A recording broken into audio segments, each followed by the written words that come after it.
আল্লাহ পাক বলেন কোরআন না শোনার পক্ষে যারা জাহান্নামে যাবে তারা।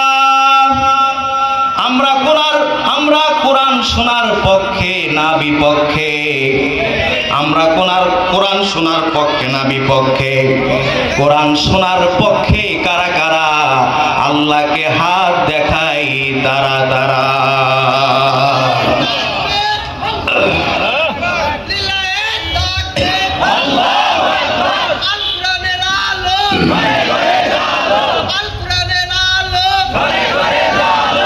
আমার বন্ধুগণ, কোরআন শোনার পক্ষে থাকবে যারা, তাদের কি লাভ হবে?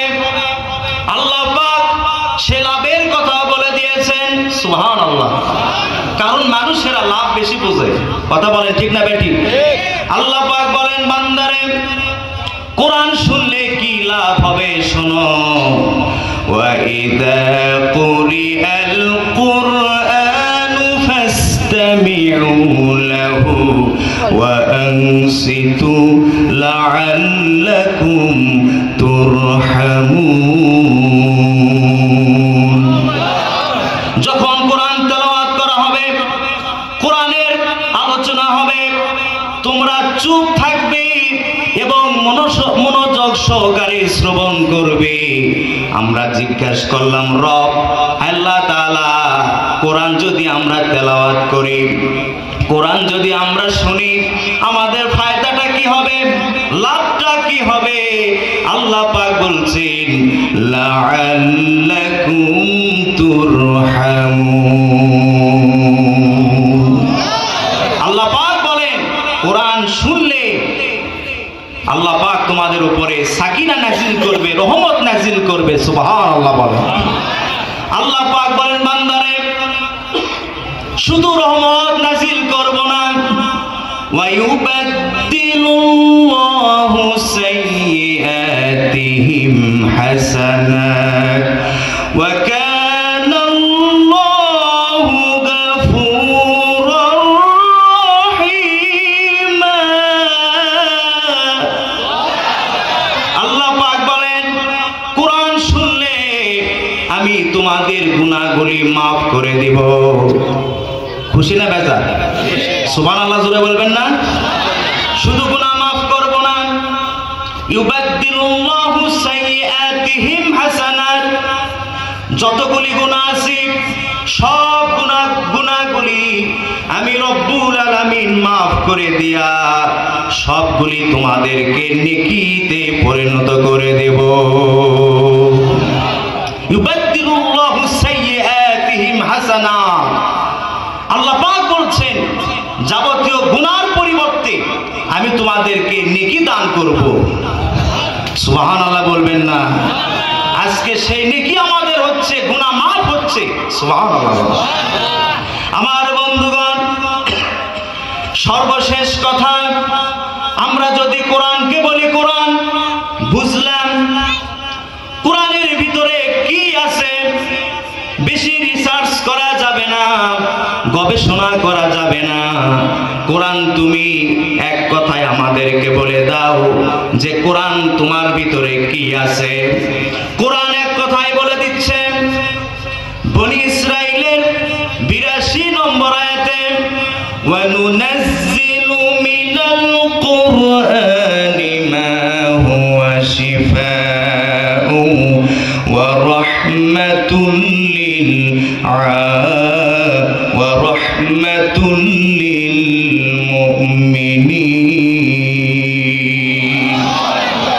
এই আয়াতের অনুবাদ হচ্ছে সব সমস্যার সমাধান মহাগ্রন্থ আল কোরআন।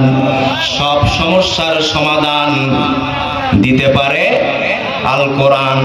অনেকে এটা রাজনৈতিক স্লোগান মনে করে, অনেকে এটাকে জামাত ইসলামীর স্লোগান মনে করে। কথা বলেন ঠিক না বেঠিক? আমার বন্ধুগণ, এটা কোনো রাজনৈতিক স্লোগান নয়, কোনো মিছিলের স্লোগান নয়। এটি সব সমস্যার সমাধান দিতে পারে আল কোরআন। এটি সূরা বনী ইসরাইলের 82 নম্বর আয়াতের অনুবাদ। সব সমস্যার সমাধান দিতে পারে? বলতে পারবেন না? সব সমস্যার সমাধান সন্দেহ আছে? এই কোরআন মানলে সমাজে যেগুলি পাপ চলতেছে এই রোগ ভালো হয়ে যাবে। কথা বলেন ঠিক না বেঠিক? রাষ্ট্রে যে সমস্যা আছে কোরআন মানলে রাষ্ট্র সমাধান হয়ে যাবে, সুন্দরভাবে পরিচালিত হবে। কথা বলেন ঠিক না বেঠিক?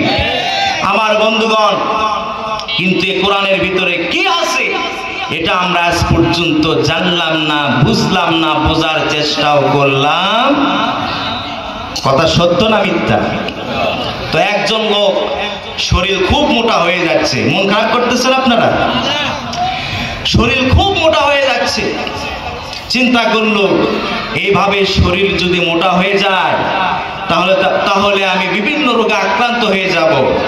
ডাক্তারখানায় গিয়েছে, ডাক্তারের কাছে গিয়ে বলতেছে, ডাক্তার সাহেব দিন দিন আমার শরীরটা মোটা হয়ে যাচ্ছে, আপনি আমাকে ঔষধ লিখে দিন। তো বর্তমান যারা ডাক্তার আছে টেস্ট ছাড়া, বিভিন্ন পরীক্ষা ছাড়া প্রেসক্রিপশন করে না। কথা ঠিক না বেটি? তো ডাক্তার বলতেছে যে আপনার পরীক্ষা করতে হবে, ব্লাড পরীক্ষা করতে হবে, ইউরিন পরীক্ষা করতে হবে, বিভিন্ন পরীক্ষা নিরীক্ষা দিল। পরীক্ষা করা হলো, পরীক্ষার টেস্ট নিয়ে এসে, রিপোর্ট নিয়ে এসে ডাক্তারকে দেখালো। মনোযোগ দিবেন তাহলে বুঝতে পারবেন, মনোযোগ ছাড়া বুঝতে পারবেন না। ডাক্তার রিপোর্ট দেখে বলতেছে যে আপনার কোনো সমস্যা নাই, আপনার শরীর মাশাআল্লাহ ভালো আছে। তো আমি আপনাকে কিছু সাজেস্ট করতেছি, এগুলো আপনি নিয়ম ফলো করবেন, তাহলে আপনার শরীর নিয়ন্ত্রণে আসবে, কন্ট্রোলে আসবে। এই বলে ডাক্তার কিছু প্রেসক্রিপশনে সাজেস্ট করলো। কথা কি বোঝা যায়? এখন লোকটি মনে করলো, ডাক্তার মনে হয় কিছু ঔষধের নাম লিখে দিয়েছে, যায় ঔষধের দোকানে।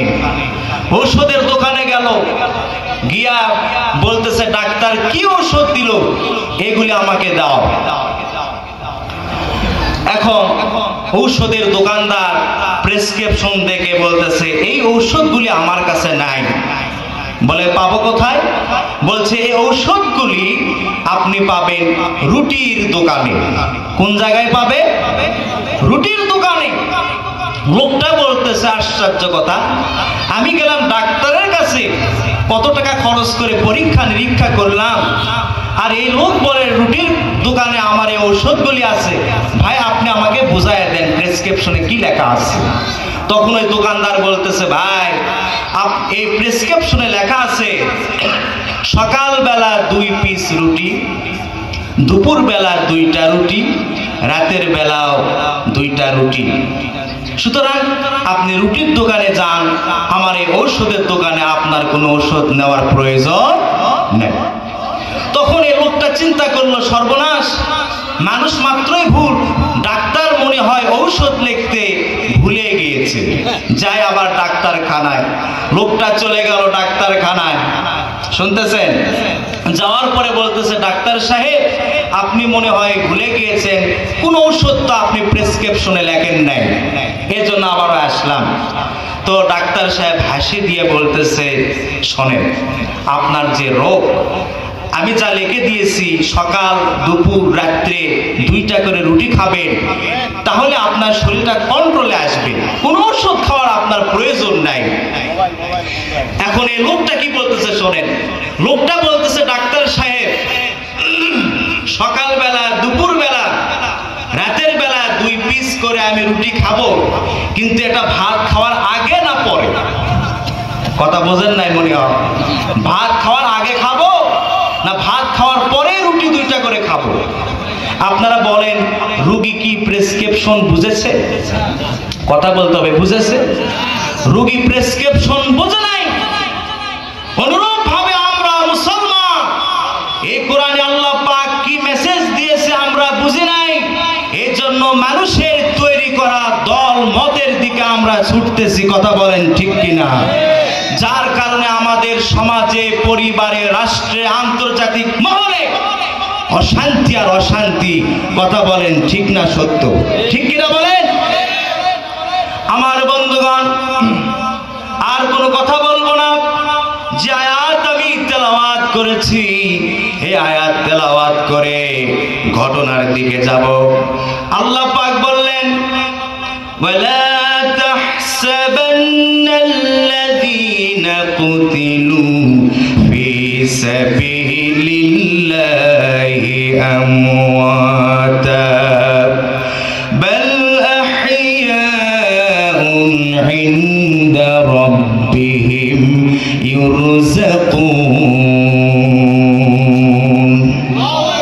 আল্লাহ রাব্বুল আলামিন সূরা আল ইমরানের 169 নম্বর আয়াতে বললেন যারা আল্লাহর রাস্তায় শহীদ হয়ে যায়, কোরআনের আইন ইসলাম প্রতিষ্ঠা করতে গিয়া, ইকামতে দ্বীন কায়েম করতে গিয়া যারা নিহত হয়, মারা যায়, তোমরা তাদেরকে মৃত বলো না, বরং তারা জীবিত এবং তারা আল্লাহর পক্ষ থেকে সম্মানজনক রিজিক প্রাপ্ত হয়। অন্য আয়াতে আল্লাহ পাক বলেছেন সূরা বাকারায় ওয়ালা তাকুলু লিমান ইউকতালু ফি সাবিলিল্লাহি আমওয়াত বাল আহইয়াউ ওয়ালাকিন লা তাশউরুন। যারা আল্লাহর রাস্তায় নিহত হয় তোমরা তাদেরকে মৃত বলো না, বরং তারা জীবিত। সুবহানাল্লাহ বলেন। আল্লাহ পাক বললেন ওয়ালাকিন লা তাশউরুন, তোমরা উপলব্ধি করতে পারো না, তোমরা বুঝতে পারো না। যারা আমার রাস্তায় নিহত হয়ে যায়, শহীদ হয়ে যায়, আমি রব্বুল আলামিন তারা আমার পক্ষ থেকে রিজিক প্রাপ্ত হয়। আমার বন্ধুগণ, উহুদের যুদ্ধের ময়দানে উহুদের যুদ্ধ সংগঠিত হলো। এই যুদ্ধে রাসূল কারীম সাল্লাল্লাহু আলাইহি ওয়াসাল্লামের আপন চাচা হযরত আমির হামজা রাদিয়াল্লাহু তাআলা আনহু তিনি শাহাদাত বরণ করলেন। আমার বন্ধুগণ, কাফের বেঈমানেরা ওয়াহশীকে আমির হামজাকে টার্গেট করে দিল আর বলল তোমাকে কাউকে হত্যা করার প্রয়োজন নাই, শুধুমাত্র এই আমির হামজাকে তুমি টার্গেট করে তাকে দুনিয়া থেকে বিদায় করে দিবে। ওয়াহশী কথা মতো লোহার বর্ষা দিয়া আমির হামজা রাদিয়াল্লাহু তাআলা আনহুর বুকটাকে লক্ষ্য করে এমন জোরে আঘাত মেরেছে, লোহার বর্ষাটা বুক দিয়া ঢুকে পিঠ দিয়া বেরিয়ে পড়েছে। আমির হামজা রাদিয়াল্লাহু তাআলা আনহুর শরীরটা জমিনের উপরে থমকে পড়ে গেল। এরপরে কাফের বেঈমানেরা তার বুকের উপরে উঠল, বুকটা চিরে ফের করে দিল, কলিজাগুলি বের করে ছিন্ন বিচ্ছিন্ন করে ফেলে দিল কাফের বেঈমানেরা। এতেই তারা ক্ষান্ত হয় নাই। আমির হামজা রাদিয়াল্লাহু তাআলা আনহু নাক কেটে দিল, চোখ উপড়ে ফেলে দিল, কান কাটলো, পাগুলি কেটে তার দেহটা ছিন্ন বিচ্ছিন্ন অবস্থায় জমিনে পড়ে আছে। আমার বন্ধুগণ, উহুদ যুদ্ধের 47 বছর পরে মদিনায় পানির সংকট দেখা দিল। ওই সময়ে গোটা পৃথিবীর বাদশা ছিল হযরতে মুআবিয়া রাদিয়াল্লাহু তাআলা আনহু। তার কাছে যখন সংবাদ গেল মদিনায় পানির সংকট দেখা দিয়েছে, কুফা নগরী থেকে খ্যাতিমান ইঞ্জিনিয়ার পাঠায় দিল যে তোমরা মদিনায় গিয়া পানির বন্দোবস্ত করো। ইঞ্জিনিয়ারেরা পানির ব্যবস্থা করার জন্য ড্রেন খনন করতেছে। হাদিস শরীফের ভিতরে এসেছে কোদাল দিয়া অথবা লোহার কিছু যন্ত্র দিয়া ড্রেন খুঁড়তেছে। খুঁড়তে খুঁড়তে উহুদের পাশে যারা হজ করেছেন অথবা উমরা পালন করেছেন একটুখানি চক্ষু বন্ধ করে দেখেন ওই উহুদ পাহাড়ের পাশে উহুদের ময়দানে 70 জন সাহাবী শাহাদাত বরণ করেছিলেন, তারা জান্নাতের বাগানে ঘুমিয়ে আছে। আমি নিজে জায়গা জিয়ারা করেছি এবং উহুদ পাহাড়ের পাথরগুলি আমি লক্ষ্য করে দেখলাম, পাথরের অর্ধেক অংশ কালো আর অর্ধেক অংশ লালচে কালারের। আমার মনে হলো এই পাহাড়ে আল্লাহর নবী মুহাম্মদ সাল্লাল্লাহু আলাইহি ওয়াসাল্লাম ইকামতে দিন প্রতিষ্ঠিত করার জন্য রক্ত তার ঝরেছে। সাহাবায়ে কেরাম রিদওয়ানুল্লাহি তাআলা আলাইহিম আজমাইন তাদের শরীরে রক্ত ঝরেছে, এই জন্য পাথরগুলি লালচে বর্ণ ধারণ করেছে। আমার বন্ধুগণ, আমি ওই ইতিহাসগুলো বলবো না, যেটা আয়াত প্রেক্ষাপট অনুযায়ী যেটা আমি সেটাই বলতে চাচ্ছি। ইঞ্জিনিয়ারেরা যখন 70 জন সাহাবীকে যে জায়গায় মাদফুন করে দেওয়া হয়েছে, ওই জায়গায় যখন খনন করতেছিল, হঠাৎ করে একটা মানুষের পায়ের আঘাত লেগেছে। পায়ের আঘাতে লাগার সঙ্গে সঙ্গে টাটকা রক্ত ছিটছিট করে বেরিয়ে পড়েছে। ইঞ্জিনিয়ারেরা ভয় আতঙ্কিত, ভয় পেয়ে গিয়েছে। সংবাদ পাঠায়া দিল কুফা নগরীতে আমিরে মুআবিয়া রাদিয়াল্লাহু তাআলা আনহুর কাছে, যে এরকম ঘটনা ঘটে গেছে, আপনি তাড়াতাড়ি কুফা থেকে মদিনায় চলে আসেন। আমার বন্ধুগণ, তারা মাটি খনন করলো, খনন করে যে পায়ে বর্ষা লেগেছে, কোদাল লেগেছে, এই পাটা যখন উপরের দিকে উঠালো, দেখে একটা কর্তন করা পা, আমরা যাকে বলি হাঁটু, এই হাঁটু উপরে চলে আসলো। জোরে বলেন আল্লাহু আকবার। তারা নির্ণয় করার জন্য যে লাশটি কার হতে পারে, পরবর্তীতে নির্ণয় করার জন্য তারা পরীক্ষা নিরীক্ষা চালালো। পরীক্ষা নিরীক্ষা করে দেখি যে এটা আর অন্য কোন সাহাবী নয়, এটা হচ্ছে আমিরে মুআবিয়া হযরতে আমির হামজা রাদিয়াল্লাহু তাআলা আনহুর লাশ। উহুদের যুদ্ধ হয়েছে 47 বছর পরে তার দেহ থেকে রক্ত চিরচির করে বেরিয়ে পড়েছে। চিৎকার দিয়ে বলেন আল্লাহু আকবার। ওই সময় হযরতে জাবের রাদিয়াল্লাহু তাআলা আনহু জীবিত ছিলেন। হযরতে জাবের রাদিয়াল্লাহু তাআলা আনহু বলেন, আমির হামজা রাদিয়াল্লাহু তাআলা আনহু কি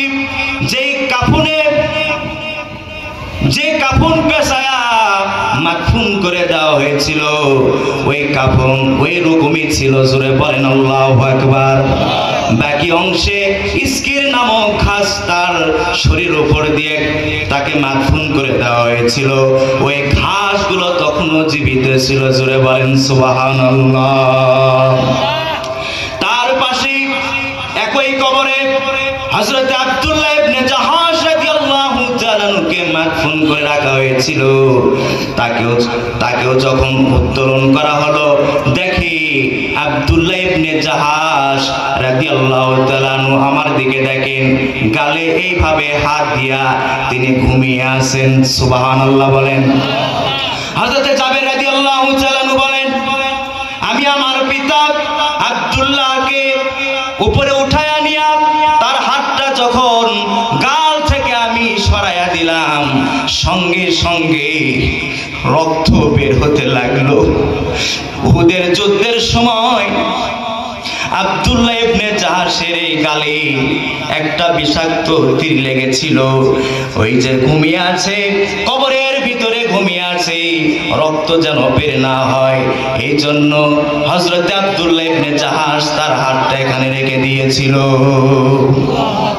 হযরত জাবের রাদিয়াল্লাহু তাআলা আনহু বলেন, আমি পরীক্ষা করার জন্য তার হাতটা আবার সরাইয়া দিলাম, দেখি আবার রক্ত বের হলো। আবার আপনি হযরতে আব্দুল্লাহ ইবনে জাহাশ রাদিয়াল্লাহু তাআলা আনহু হাতটা যখন আমরা ছেড়ে দিলাম, আপনি তার হাতটা ওই জায়গায় আবার দিয়া দিল। আমার বন্ধুগণ, সম্মানিত হাজির, উহুদের যুদ্ধের 47 বছর পরে এই দুইজন হলো তারা জীবিত অবস্থায় পেয়েছে। জোরে বলেন না সুবহানাল্লাহ। আল্লাহ পাকের কথা কত সুন্দর, কত সাবলীল। আল্লাহ পাক বলছেন, বান্দারে আমার রাস্তায় যারা নিহত হবে, যারা মারা যাবে, তোমরা তাদেরকে মৃত বলবে না, বরং তারা জীবিত। আর তারা ইনদা রাব্বিহিম ইউরযাকুন, তারা আমার পক্ষ থেকে রিজিক প্রাপ্ত হয়। জোরে বলেন সুবহানাল্লাহ। আরো চিৎকার দিয়ে বলেন সুবহানাল্লাহ। আমার বন্ধুগণ, সাহাবায়ে কেরাম রিদওয়ানুল্লাহি তাআলা আলাইহিম আজমাইন কোরআনের আইন, আল্লাহর দ্বীন, ইকামতের দ্বীন প্রতিষ্ঠিত করতে গিয়া নিজের জীবনটা উৎসর্গ করে দিয়েছে। এতটুকু তারা দ্বিধাবোধ করে না। জোরে বলেন সুবহানাল্লাহ। আমার বন্ধুগণ, এজন্য আল্লাহ পাক বললেন, ওয়ালা তাহসাবান্নাল্লাযীনা কুতিলু ফি সাবিলিল্লাহি আমওয়াতা বাল আহইয়াউন ইনদা রাব্বিহিম ইউরযাকুন। জোরে বলেন আল্লাহু আকবার। আমার বন্ধুগণ, আরেকটা ঘটনা বলবো। ইরাকের বাগদাদ শহরে দাজলা নদীর তীরে দুইজন সাহাবীর কবর। একজন সাহাবীর নাম হচ্ছে হযরত হুযায়ফা রাদিয়াল্লাহু তাআলা আনহু, আর একজন সাহাবীর নাম হযরত জাবের রাদিয়াল্লাহু তাআলা আনহু। এই ঘটনাটা 1940 সালে ইনকিলাব পত্রিকায় প্রতিবেদন করা হয়েছিল এবং আফগানিস্তানের একজন প্রখ্যাত লেখক গবেষক ডক্টর নুরুল ইসলাম তার কিতাবে সুন্দরভাবে এই ঘটনাটা তিনি লিখেছেন। জোরে বলেন না সুবহানাল্লাহ। 1932 সালে দাজলা নদীর তীরে হযরত হুযায়ফা রাদিয়াল্লাহু তাআলা আনহু, তিনি ইরাকের বাদশা তৎকালীন ছিলেন বাদশা ফয়সাল, আর প্রধানমন্ত্রী ছিলেন নূরে আল মালিকি। বাদশা ফয়সালকে হযরত হুযায়ফা রাদিয়াল্লাহু তাআলা আনহু স্বপ্নের মাধ্যমে দেখায়া দিলেন যে, হে বাদশা ফয়সাল, দাজলা নদীর পানি আমাদের কবরের ভিতরে প্রবেশ করেছে, বড় বিপদে পড়ে আছি, একটু মেহেরবানি করে আমার কবরটা তোমরা স্থানান্তরিত করে দাও। আমার পাশে আরেকজন সাহাবী হযরত জাবির, তার কবরের ভিতরে পানি প্রবেশ করেছে। প্রথম রাতে স্বপ্ন দেখালো। অনেক বড় ইতিহাস আমি সংক্ষেপে বলতেছি, যেহেতু সময় বড় কম, অতি বড় সংক্ষেপে বলতেছি।